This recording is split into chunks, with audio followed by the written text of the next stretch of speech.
On May 25, 2020, a white police officer pressed his knee to the neck of George Floyd, a black man who gasped, "I can't breathe." This continued for over 9 minutes until he was unresponsive.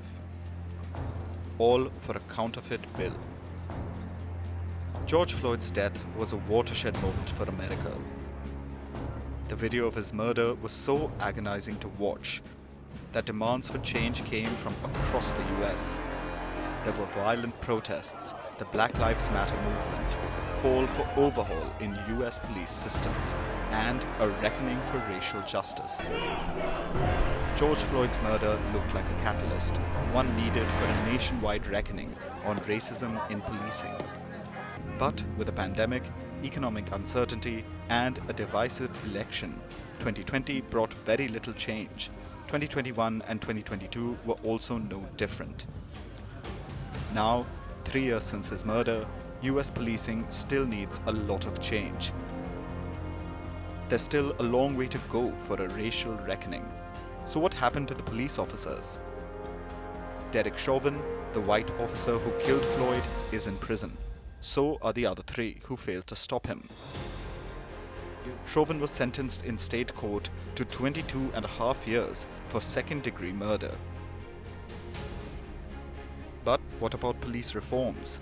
Soon after Floyd's murder, Minneapolis adopted a number of changes. This includes bans on chokeholds and neck restraints, and requirements that police try to stop fellow officers from using improper force. There were also tight restrictions on no-knock warrants. On the federal level, the George Floyd Justice in Policing Act showed signs of promise. It would ban chokeholds and no-knock warrants, like the one that enabled Louisville police to kill Breonna Taylor. It would also create a database listing officers, those who were disciplined for gross misconduct. The House passed it in 2021, but the Senate failed to reach a consensus. Last year, President Joe Biden signed an executive order, one that applied key elements of the bill to federal law officers, but that hasn't been enough.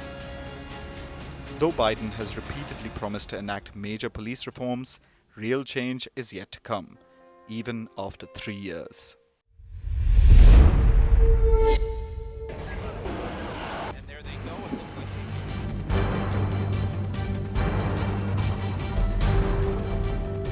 The US and Russia are dangerously close to an armed conflict.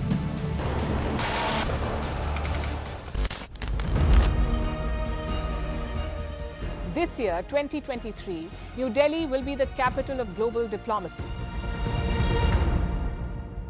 For a country as diverse as ours, with 88% of the population illiterate, it was a very big deal to write a constitution, and that too, the world's largest. Meanwhile, if we may, here's a Republic Day gift from India for the BBC. A list of suggestions for the BBC for their upcoming documentaries.